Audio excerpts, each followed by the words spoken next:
Good evening and welcome to episode 120 of season 8 of Factory Town, where we are going to get things done today. Actually, going to get things done today. I say that a lot, but we're going to do it. I'm going to do things here today. I've got a new sign with message boards, sell books, and do water for houses because I said I was going to do that and I forgot. So I'll do that later. But I have the sign now, so I'll remember. Yay! Thank you very much, Blue, for point that to me. And also, thank you to everyone that's commented on the previous episodes. Who have I got here? Who have I got here? We've got. I'm going to pronounce things really wrong. Point. No, I'm just going to say point. I'm afraid, because if I try and pronounce that correctly, I'm going to get it terribly wrong. It is 2:45 in the morning here. So I probably should not be trying to think that way. But thank you so much to everyone who's commenting on the videos and pointing out things and doing things. And I love it. It's fantastic. I love the interaction. It's brilliant. And Savannah, thank you very much for pointing out that I got the Omnitemple thing wrong. I thought this, the 100, was to get 1 star point. It's not. It's not. If I click this here, boop, we have 44 star points. Ooh, I'm actually going to change that to be the first one. Boop, there we go. Because I need to write back. Let's turn that off. Boom, there we go. Okay, so we have 47. We have 47. So after 100 star points, I'm saying star points here because they are star coins. 100 star coins, the recipe changes. But every single recipe completion is a point. So that makes life so much better. Because I was looking at some of these and being like, hey, that's 100. That's a lot. That's an awful lot. That's a terrifying amount. If it was going to be, all of these are 1. That's a terrifying amount of goods to go in there. Wouldn't make sense for being a huge, resource sink towards the end of the game, but no, it's not. So phew. Okay.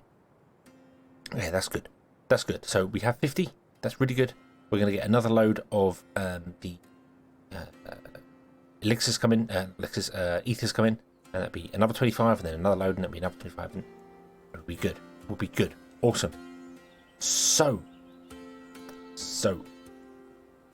what do we need to do? Well, we have all the goods. We have all the goods. We have all the things. We have all the wonderfulness. I need to figure out what I'm going to do here, and I did say I was going to do it off camera. So it's time-lapse time.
And then we're going to get rid of all this in here.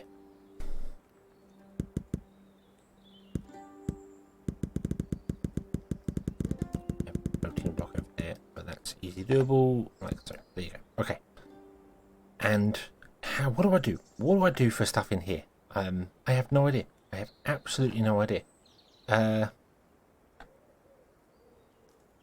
mean, I'd like to at least put one block in front that kind of represents the thing that's in there, but that's not going to be possible with a lot of these because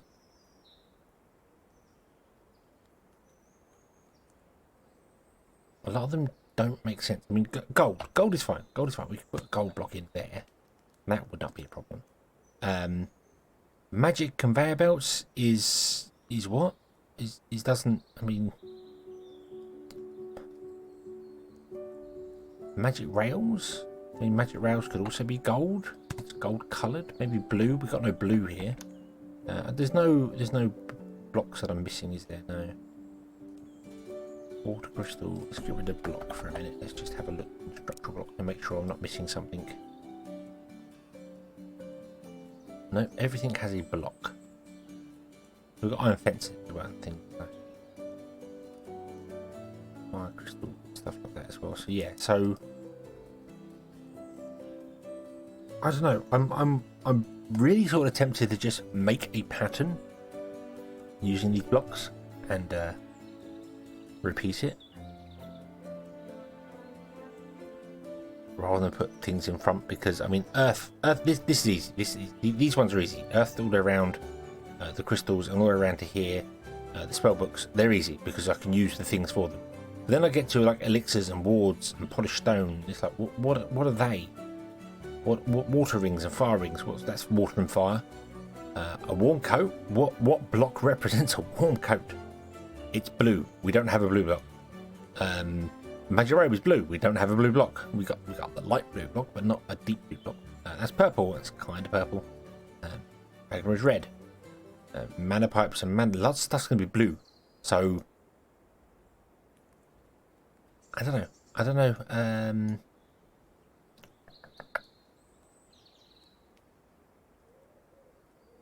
don't know what exactly to do in here. This is the problem. I'm kind of at a indecision. I mean, I like the idea of having it like as all one block with different, like a couple of patterns built into it with different color blocks.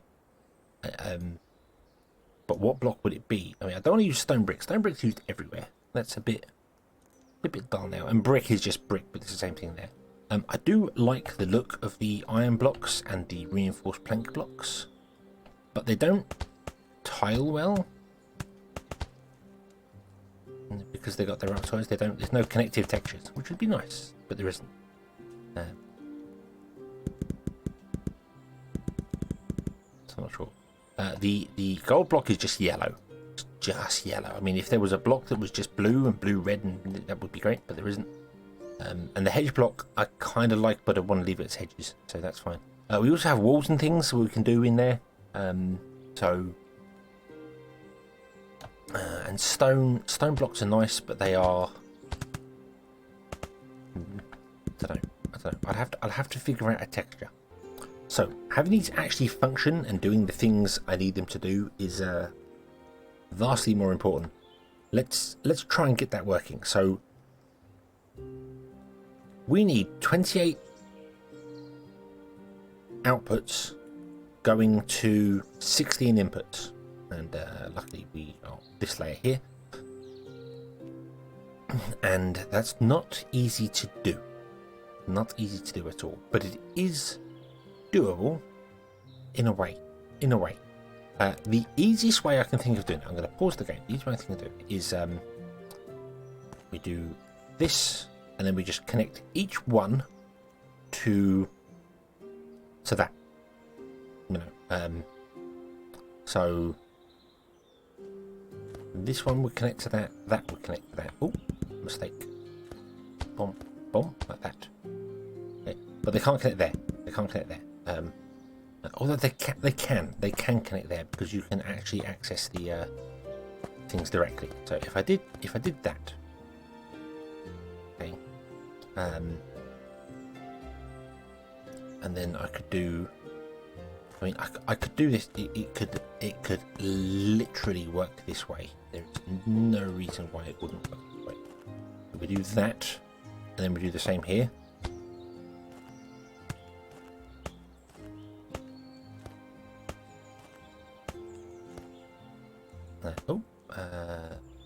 Yeah, no. Right, did I go too far? 1, 2, 3. 1, 2. Yeah, I went too far.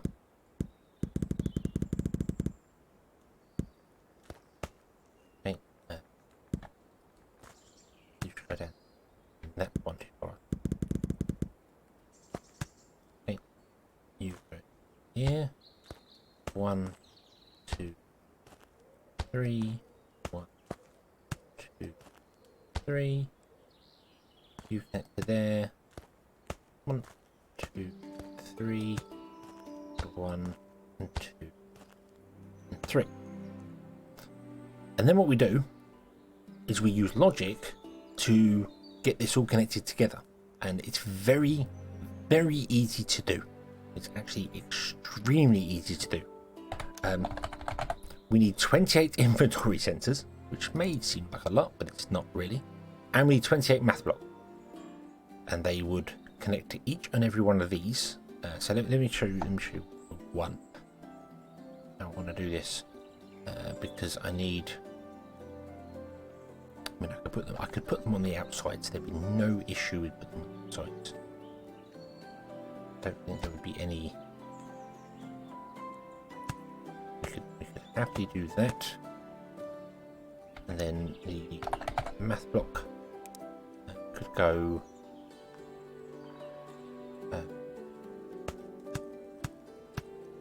Like that, and that would work fine.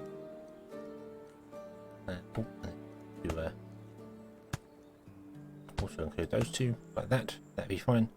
So you offset above ground. That. Okay, and then we connect that to this one. Process left value. Like that. Oh. And then we go. And we have to set all these filters to be whatever the first ones are here. And then what we do is we change this to be so we want to send a true signal if it is less than 50. Okay. And then we want to right click here and set active state. Okay. And what that will do is if the Omnitemple has less than 50 gold ingots in it, this will be true, which will turn on the connector, and it will start pulling stuff out and running it down the line, and it will go into here. Now this line could get clogged with a lot of stuff, but 1, 2, 3, 4, 5, 6, 7, 8, 9, 10, 11, 12, 13, 14, 15, 16, 17, 18. So it can store 100 of each goods. It says, can it store 100 of each goods? I don't know. No, it can't. It can store 10. Oh. Oh, that's not so good. Oh, that doesn't work. That logic doesn't. I thought it stored 100 of each goods. Oh no. Oh, it only stores 10. Oh, you awkward little thing, you. Okay. So if it only stores 10.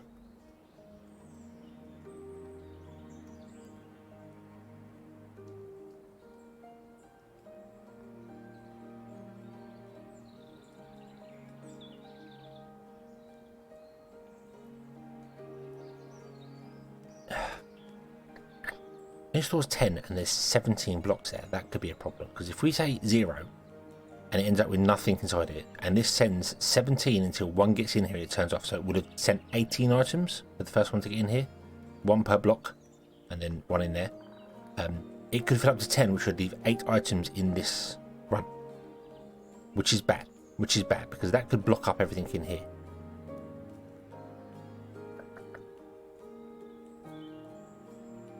So that's not going to work. Yeah, because these need to be, if it's less than 1, basically, if it's 0. You can say if it's equal to 0. If it equals 0, then allow, switch it on. If it doesn't equal 0, then don't. But if even the gold would have 1, 2, 3, 4, 5, 6, 7, 8, 9, 10, 11, 12, 13 blocks before it gets there. And it can only store 10. That's not good. That's not good. That's not good enough. That won't work. I need a way to send a single item. I need a way to pulse this on and off. Just send 1 item and then disable itself. This is going to be a bit more advanced logic than I expected. They're not expected. This is the simplest way of doing things. So if it's less than a certain number, just go. That only works if the inventory is good enough. So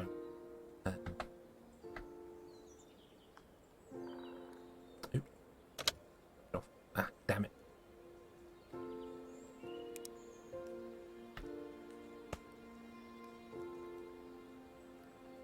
Press left. There you go. Right, okay. So you are turned on, you are turned on. So this is enabled here.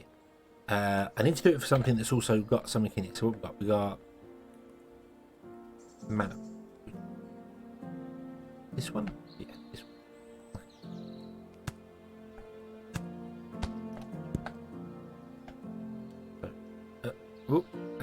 What's it?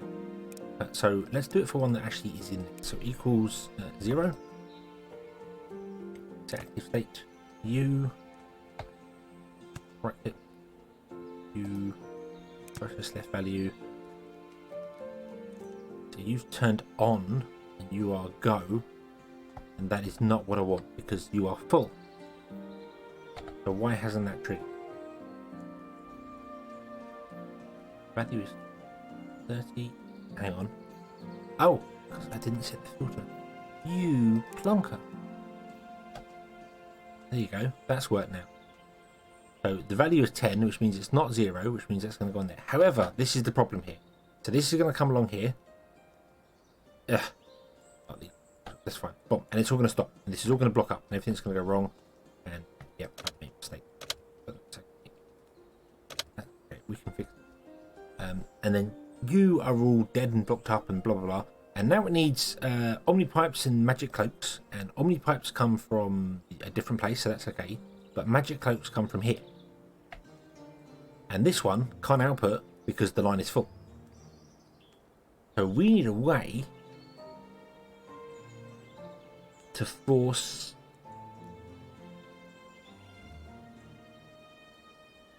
a single pulse. We could build a clock. We could build a clock and have a clock pulse every one of our math blocks to test whether this is going right. If every second it could pulse all the math blocks to check whether something's correct. The inventory sensors will update every time an inventory changes, so they'll always change their system. So if I change this to say instead of process, I set the left value, then you will just update and constantly set the left value, but you'll never change the left value. You'll never change it, which means it will never evaluate. Just change this number here, but this will never fire. We then need to fire it separately. So we'd have to have a clock to fire it separately. And the clock would basically go, hey, check everything, and then half a second later, turn off all these connectors. So it would turn on for half a second and then turn them all off. And then say 10 seconds later, it would turn on, it would check them all, and then turn them all off again, half a second later. That's doable. That's doable. We need a timer. We need 2 timers.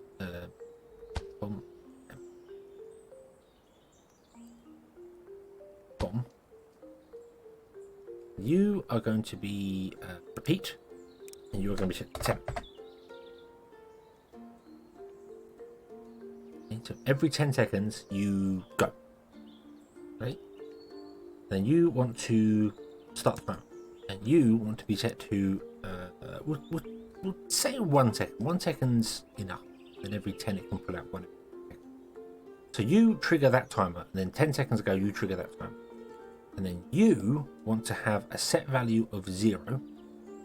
You want to have a set value of 1. Okay? But I don't think I even need to set that to 1. I can do this and go with value. And then you can come here and set active state. Okay? And if I unpause this and I trigger this, I click this and go, it's running. Boom. So I triggered that, and then this evaluated, and then away it went. And then after 10 seconds, you should go again. Boom, boom, that went on for a second and off for a second. Okay. So what I'm going to do then is I'm going to connect this to that one and connect this to that one. Okay. So what should happen here is this fires, this should get disabled. Well, it should get enabled and disabled. So, boom, there you go. Right, so that fired and disabled. So here we go. After 10 seconds, this should flash on and then off again a half second later. On, off. There you go. There you go. So 1 second later. So it comes on for a second because this evaluates. Yeah. So this does not want to be processed. This wants to be set. This evaluates and it finds that 0 equals 0. So I am going to turn this on. And then 1 second later, this turns this off.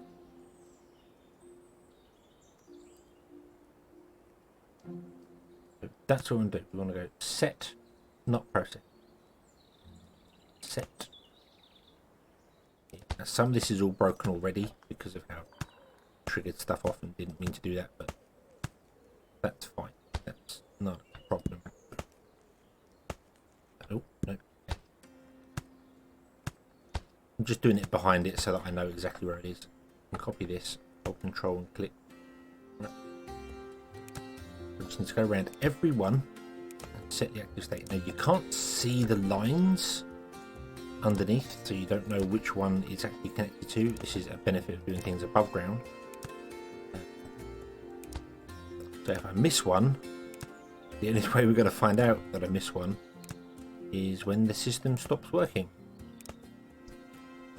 Okie dokie, there's that done all the way around. Now I just need to continue with the inventories. So we were on mana pipe, magma. Okay, that's all set, and then finally to go round and get offsets for each and every one set correctly. Oops. Okay, you're good, you're good, you're good. You're good. You're good. So starting here. Okay. And then just make sure that all these are connected properly, which I don't think a lot of them are.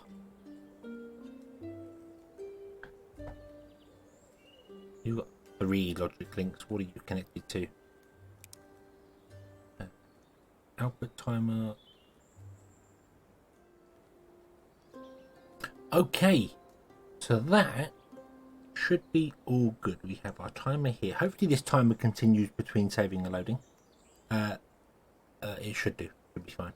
And then this will trigger and fire them all and then do the thing. So if I unpause the game, right now everything's not going to work because of how it's going. So wait for that to flash blue. Boom, boom. Pause the game again. And then we'll go around and have a look. See, so all of these are false now. Active, active, active, active, active. I'm looking at the very top right hand corner. Yep, they're all disabled. So it's working. So it's working. Awesome, awesome, awesome, awesome, awesome. So now, turn this back on again. Wait 10 seconds. When this turns blue, I want to pause the game again.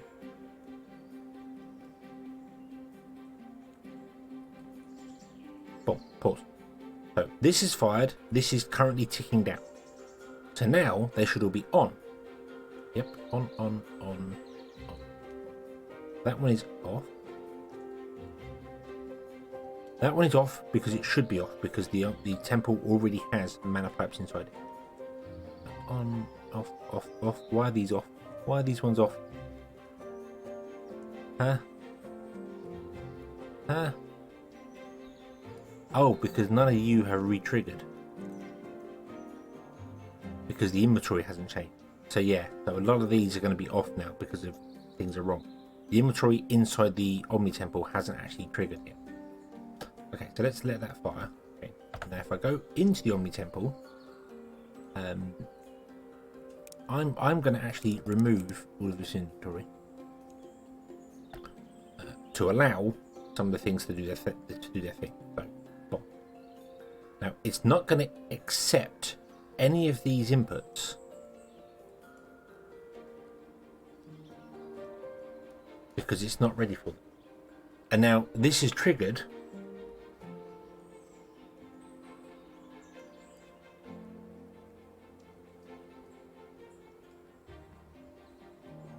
And this isn't going to work. this isn't going to work because it won't accept other stuff into its inventory. See, it won't accept the mana pipe in because it's not ready for the mana pipe. It doesn't want the mana pipe, so it's not allowing mana pipe to go in to the temple.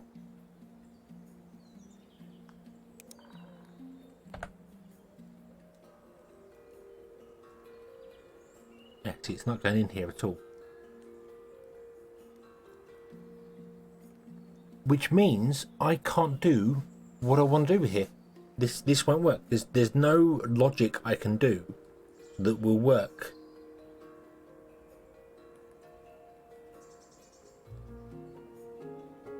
Like this. Because when we get something else down here, like when we get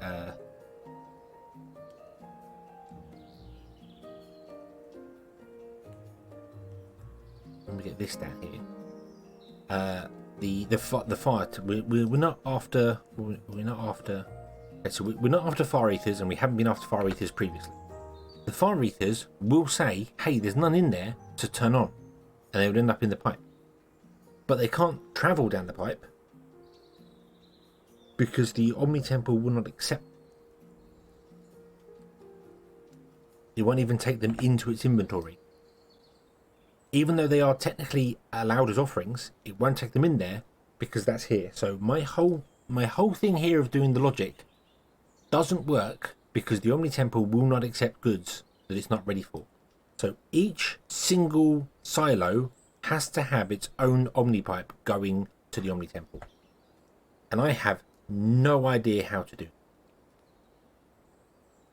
I have absolutely no idea how to get 28 pipes into the Omnitemple because you can't overlap an Omni connector.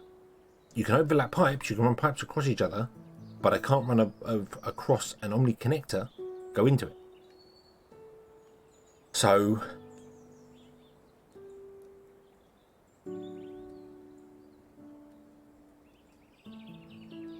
I genuinely don't have any idea how to do this. I really don't. I really don't know how to do it. So I'm going to have to think this one through. We may need Omni pipes above ground, which is, I don't want to do that. I just don't want to do that. It looks horrible. Some of them we can get away with without doing that. Ethers can be piped in via water pipes, so that's 4 we can get rid of. Magic crystals can be piped in via mana pipes, that's another 4 we can get rid of. So that takes us down from 28 to 20, and we have 16 slots on the outside. So I need to get rid of another 4. But there's no other 4s there. Elixirs are not pipeable. Books are books. They're not that way. So yeah, I need to get rid of another 4. We've only got 16 squares around the outside. So 5, 10, 13, 16. And as I said, we can't get into the center to use any of these in the center because you can't run an Omni pipe. If we had an Omni connector there, we couldn't run an Omni pipe like that because it would actually connect with that one there. So that will not work. So we can only use the outside lines.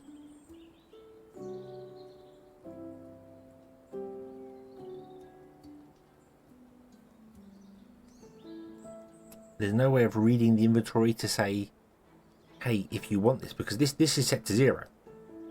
This is it just reads value. It doesn't read whether it's allowed it or not, and it would read the value and it will go, there's no mana pipes inside here. Because it's true, there's no mana pipes in there because it's not allowed any mana pipes in. So yeah, we can get rid of 1, 2, 3, 4, 5, 6, 7, 8. We can get rid of those 8, they can go somewhere else. By a different pipe, but we can't get rid of these. We need 20 pipes coming in, and there's only 16 squares on the Omnitemple.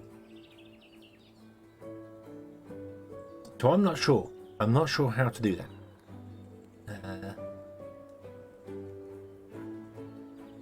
I really don't want to run these pipes above ground.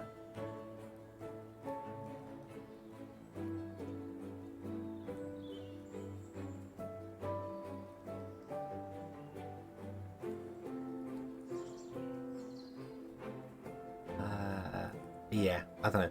I'll have to think it through. I'll have to think it through and see if I can come up with some other way of doing it. But right now, this isn't going to work. So, problems. Problems, problems, problems. We'll leave this here, and I will come back next time and try and figure something out. So, yeah. Thank you very much for watching. I hope you have enjoyed this one. A bit different. Not actually built anything. Well, sort of. Built a Omnitemple hinge. But yeah, so, yeah.